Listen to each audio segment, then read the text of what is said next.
casi un año de la presidencia de Donald Trump, son muchos los temas que se pueden abordar respecto a sus políticas y las acciones que ha emprendido desde su inicio. Hoy en Diálogos desde la Frontera vamos a platicar con Olivia Ruiz. Ella es profesora investigadora del Departamento de Estudios Culturales del COLEF en Tijuana y es especialista en temas de identidad, procesos culturales y migración. Y hoy vamos a platicar con ella para poder analizar los aspectos sociales que han permeado este primer año de la administración Trump. Yo soy Flor Arballo, acompáñenme.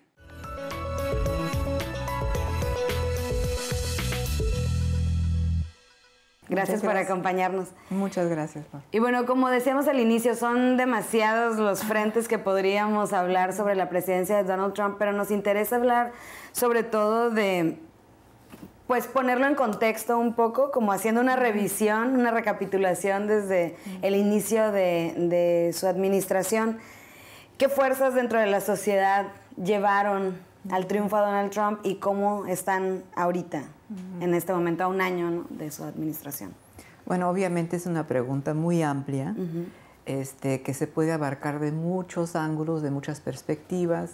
Yo como antropóloga cultural me voy a enfocar en las cuestiones más bien socioculturales, pero obviamente no puedo prescindir de incluir otros factores como lo económico, el sistema económico en que vivimos todos y el papel y el lugar de Estados Unidos dentro de ese sistema, el capitalismo hoy en día, ¿no? Entonces creo que podemos hacer un breve ¿cómo podemos contextualizar un poco el momento en que surgió Trump como candidato, además viable, que sorprendió muchísima gente. Ahora, creo que podemos empezar viendo este sistema, ¿no? Cómo está Estados Unidos como un país líder, o sea, obviamente una fuerza potente, el eje central del capitalismo hoy en día. Pero también las fracturas, las rupturas, los problemas dentro de Estados Unidos, su papel en ese entorno, ese sistema global capitalista. Y vemos que, para empezar, ha habido favorecidos dentro de ese sistema, dentro de Estados Unidos, y muy ligados a este sistema global, y aquellos que realmente el sistema los dejó atrás. Eso se ve en Estados Unidos, también es parte de los acontecimientos de Inglaterra con Brexit. Entonces, no es una cosa inherentemente nada más exclusivo a Estados Unidos, pero en Estados Unidos se ve de manera muy tangible. Entonces, por una parte, los favorecidos, digamos, en los sectores financieros, los sectores de la informática, de la tecnología, en las regiones donde se concentran esas actividades, por ejemplo, ¿no? Se beneficiaron y obviamente han concentrado una gran parte de la riqueza y del poder y del empeño y el empuje del nuevo sistema, de la dirección en que va este sistema capitalista. El 1%. El 1%, el famoso 1%.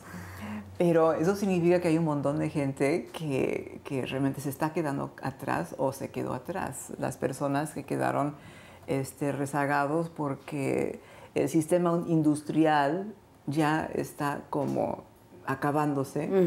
Entonces, en esos viejos centros como Detroit, como una parte del medio oeste, lo que llaman, realmente se quedaron sin empleo, sin posibilidad de futuro. Y ahí creo que eso obviamente da para muchas cosas, descomposición de las comunidades, de las familias. No es casual que la crisis de la droga sea paralelo, se esté dando paralelamente. La descomposición, decaimiento de las ciudades, las grandes ciudades, obviamente el surgimiento de otros, o sea, Nueva York, Washington, Los Ángeles, una gran parte de la costa, de las costas están bien, ¿no? Pero si uno va más adentro, realmente son regiones que han quedado en muchos sentidos muy rezagados, los pueblos pequeños, ¿no?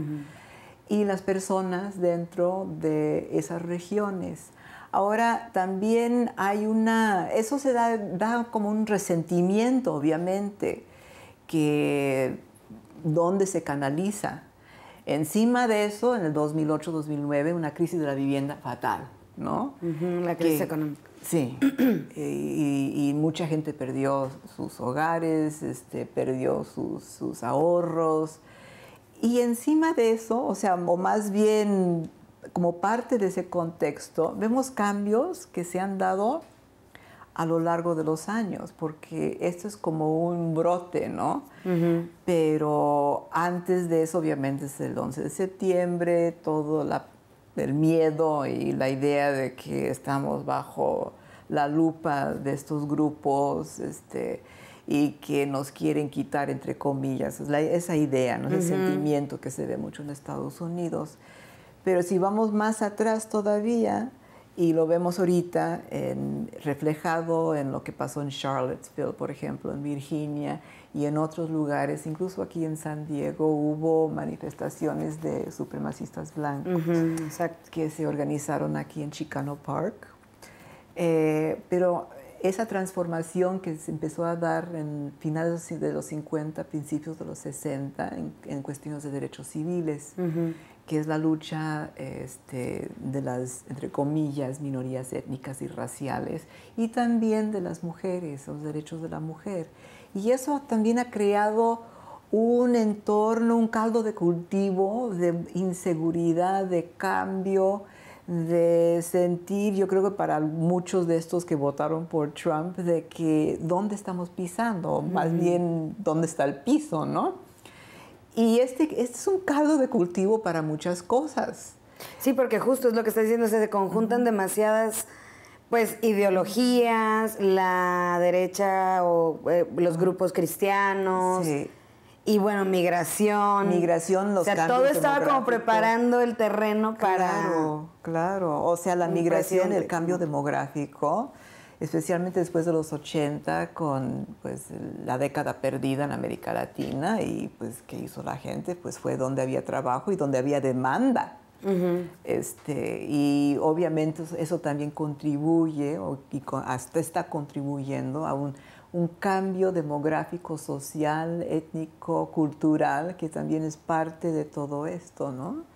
Y obviamente en ese lapso, sí, la religión, incluso y la religión con sus vertientes más conservadoras, que es parte de toda esta defensa de lo que es el americano, entre comillas, el americano, porque todos somos americanos, obviamente, pero esa idea del americano blanco que creyó Estados Unidos, que lo desarrolló, o sea, toda una ideología muy, muy, muy racista y muy racializada, y además cristiano ante la amenaza de los musulmanes, del Islam, etc. Entonces, yo creo que es casi una tormenta perfecta para el surgimiento de alguien como Donald Trump. Vamos a seguir platicando de esto, pero tenemos que hacer una pausa. No se vayan, estamos en Diálogos desde la Frontera.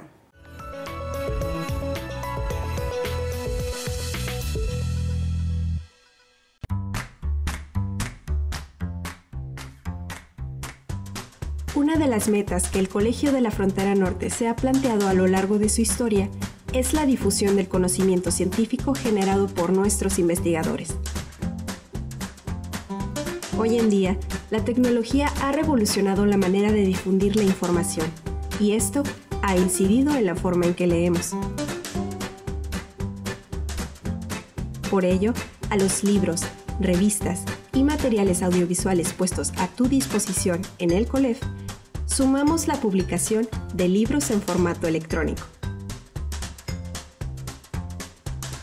lo que significa que podrás descargar y leer libros desde cualquier lugar a través de dispositivos móviles. Ahora estamos conectados.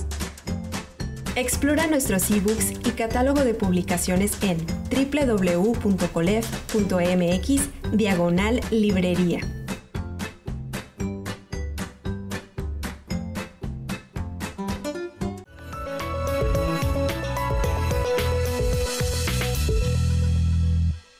Bienvenidos de regreso a Diálogos desde la Frontera. Estamos hablando con la doctora Olivia Ruiz, ella es investigadora del COLEF, antropóloga cultural, y estamos hablando de la presidencia de Donald Trump a un año de su gestión, pero desde los aspectos sociales. Entonces, Olivia, nos estamos haciendo como darnos este contexto en donde vemos todas estas cosas que han sucedido, o sea, como voltear a la historia para ver cómo se ha construido, pues, un terreno fértil para una administración y para un personaje, ¿no? Como Donald Trump. Y bueno, una de las cosas que mencionaste y que también me llaman mucho la atención es el tema de que en Estados Unidos parece ser uno de los países en los que, o será porque tiene mayores reflectores, pero que suceden cosas como Charlottesville, que se están viendo estas manifestaciones de la supremacía blanca de nuevo, inclusive con antorchas, ¿no? Que se están viendo lo que pasó en Las Vegas. O sea, es un país donde pasan muchas cosas que también te hablan y te dan un retrato de qué está pasando con la sociedad en Estados Unidos. O sea, ahí, como decías, para muchas personas no fue una sorpresa Trump. No sé si nos puedes seguir hablando de este retrato como social, ¿no? Que ha llevado a que persista también el apoyo, ¿no? Bueno, para empezar, los problemas no se han resuelto. Son problemas estructurales muy a fondo de la economía y de la sociedad y de la cultura y de la política en Estados Unidos. Y hablemos de, por ejemplo, lo que llaman el colegio electoral, ¿no? Ese es otro tema, ¿no? Aparte. Pero, y cómo se organizan y cómo se han dividido los estados, los condados, para favorecer ciertos partidos y, claro. En fin, ese es otro gran tema de la política en Estados Unidos, pero forma parte también de todo este terreno que se cultivó para la llegada a la presidencia de Donald Trump. Ahora creo que, para empezar, obviamente, para repetir, no se han resuelto los problemas.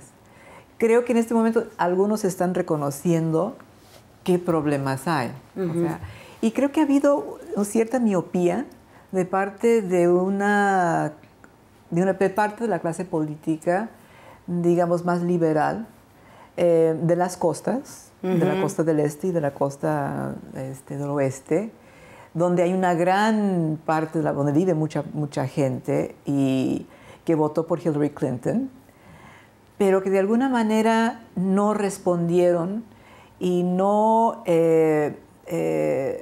ofrecieron soluciones a esta crisis que padece una gran parte de la población. De hecho, hay un resentimiento de parte de los no favorecidos que sienten que las élites los menosprecian, no los incluyen, que son los que van a las buenas escuelas, que tienen más educación. Hay una arrogancia, digamos. Hay una arrogancia, que tienen sus contactos globales, y hay mucha gente en Estados Unidos que ni sale de sus pueblos y sus ciudades y sus estados, ¿no? Entonces creo que ha habido una miopía en ese sentido de parte y apenas ahorita tratando de ver qué hacemos, ¿no? Ahora, parte de su estrategia de las clases, digamos, que más políticas más liberales, las que apoyaron a Hillary Clinton, fue apostar mucho en que las minorías étnicas, la población de color, los afroamericanos, los mexicanos, mexicoamericanos, chicanos, iban a apoyar, iban a ser una gran fuerza electoral, iban a poder frenar. Exacto. Ahora, lo que también vimos es que hubo un porcentaje de la población latina que votó por Trump. Porque obviamente esta crisis afectó muchísimo también a la gente vulnerable. Y también yo creo que los envolvió este discurso, ¿no? De los primeros, los buenos, los fuertes, America First, como decía Donald, este nativismo, vamos a defendernos a nosotros primero, vamos a salir de todos los compromisos de afuera, vamos a expulsar a los que están afuera. Porque acuérdate, también ha habido cierta tensión entre las distintas generaciones de migrantes, los que han estado allí y los que vienen. Hay obviamente muchos lazos, los vemos, y mucho apoyo, por ejemplo, de parte de la población mexicana en Estados Unidos hacia los migrantes, pero también hay cierta fricción claro, de que vienen y nosotros ya estamos aquí, y si hay competencias, y claro, en fin, ¿no? Hay competencia por escasos recursos que se van concentrando más y más en una pequeña minoría, y los escasos recursos de trabajo, acceso a los centros de salud, servicios de salud, a las buenas escuelas, a las buenas viviendas, donde puedes vivir y no envenenarte de un montón de sustancias tóxicas, claro, ¿no? Donde las rentas son accesibles. Hay mucha competencia para esos espacios, esos recursos. Entonces, obviamente, la gente más vulnerable, y en Estados Unidos, las personas la población que no es clase media, y ahí se concentran muchas personas que siguen apoyando. Sí, apoyando a Trump. Pero ahora, obviamente dijiste, los problemas no se han resuelto y están lejos de resolverse. Sin embargo, creo que también habría que mencionar que pues ha habido muchos logros también, ha habido muchas cosas muy positivas, que se ha avanzado mucho en muchos temas, decías, de derechos civiles, de derechos de las mujeres, de derechos de diferentes frentes en los que también Estados Unidos ha estado a la vanguardia. Sin embargo, ahora con las políticas del presidente Trump, siento que, no sé cómo lo veas tú, si se está dando por sentadas muchas cosas, o la población ha dado por sentadas muchos de estos logros, que se pueden perder, y que han habido políticas como el no acceso, por ejemplo, de las personas transgénero al servicio militar, la cuestión de la objeción religiosa en términos del acceso a los anticonceptivos para las mujeres.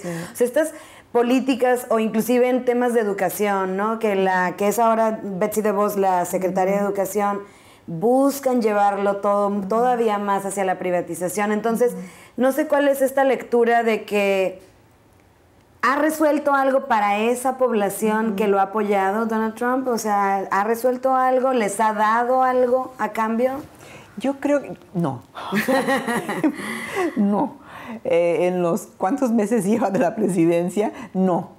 Creo que todavía hay una parte de la población, obviamente, que lo apoya, que dice, bueno, le vamos a dar todavía más tiempo, las fuerzas en contra de él son muy grandes, sí que podemos, nunca podemos contar con las élites liberales y los grupos liberales, entonces apostamos, ¿no? Apostamos a Trump. Y creo que todavía esa población, además que esa población se siente identificada con él. Porque una cosa que es muy interesante, y no todo el mundo está de acuerdo conmigo, obviamente, en esto, pero Trump, para muchos de estos que lo apoyan, a pesar de su gran riqueza y de sus privilegios, y además nació con privilegios, y nació... Él es del 1%. Sí, es menos del 1%, ¿no? De alguna forma, cierta manera de ser de él, y no voy a entrar en detalle porque es complejo, pero la gente se identifica y se ve reflejada en él. Y creo que incluso con todos estos pleitos que ha tenido, con los ataques que ha padecido y su manera de responder de manera muy escueta, con un inglés a veces que apenas tiene verbo y sujeto, ¿no? Eso de alguna forma llama la atención de la gente. Lo hace más humano. Lo hace más, y se identifican con él. Entonces yo creo que la relación entre los que lo apoyan y Donald es otra vez una relación compleja, ¿no?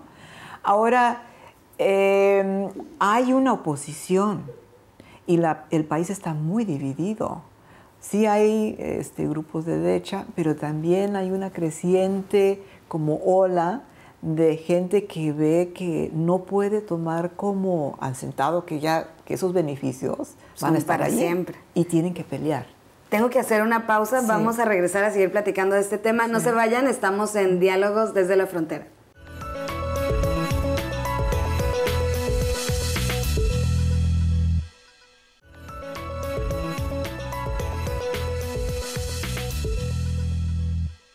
Bienvenidos de regreso a Diálogos desde la Frontera. Estábamos por entrar a hablar de la oposición y me gustaría que ahí sí nos hablaras, ¿no? De toda esta... Darnos una esperanza o no. Hay una esperanza en Estados Unidos, se va a reelegir. ¿Qué opinas? Ay, la bola mágica, ¿no? Creo que es importante hablar de la oposición, porque sí hay una oposición y hay una fuerza social que está muy, muy preocupada por este giro de Donald Trump, que realmente es un giro, un retorno a una idea de lo que fue Estados Unidos de los 50, que privilegió a ciertas personas. Y especialmente fue muy excluyente, ¿no? Fue muy excluyente de las minorías étnicas y raciales. Y también, obviamente, fue durísimo para muchas mujeres, ¿no? Si ven por ahí la serie Mad Men de la televisión, podrán darse cuenta un poco, es como un cuadro, un perfil de lo que fue esa era, ¿no? Y creo que Donald Trump, de alguna forma, quiere regresar a algo que se parece a esa imagen, ¿no?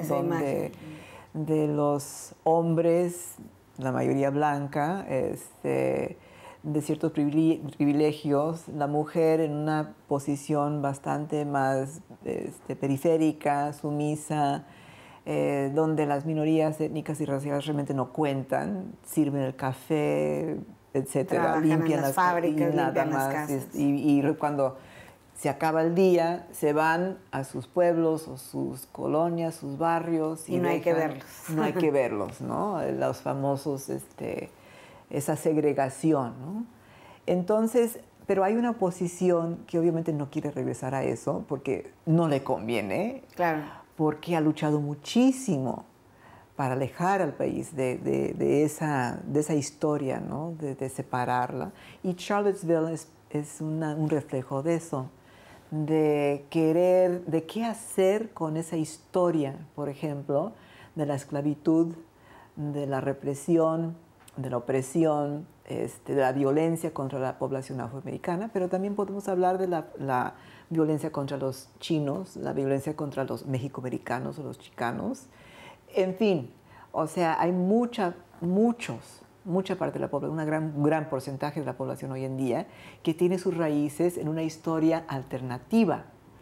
Entonces, esa oposición, y también, obviamente, con grupos que son blancos que tampoco quieren regresar a ese pasado, que a lo mejor crecieron en ese entorno, cuyos papás, y eso es algo muy interesante, importante, recordar que hay una parte de esa población angloamericana que creció escuchando esos términos racistas, viviendo una segregación, pero que se alejó, que lo rechazó contundentemente, que vio la gran injusticia y que no quiere volver a eso, no quiere ni ser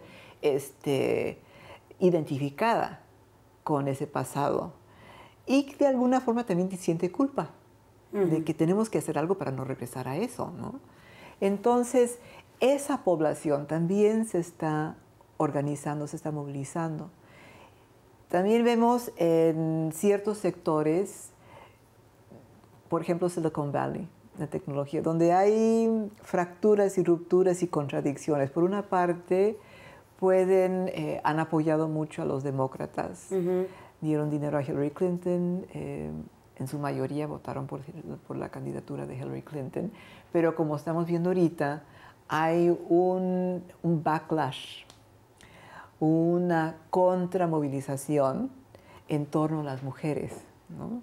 Ha habido una crítica de que los altos mandos en las industrias tecnológicas están apoyando a las mujeres, que realmente hay un politically correct, una necesidad de ser políticamente correcto demasiado fuerte, y entonces hay una contramovilización de parte de algunos en estos centros de la informática, especialmente en San Francisco y también en Boston, en contra de abrir los espacios a las mujeres.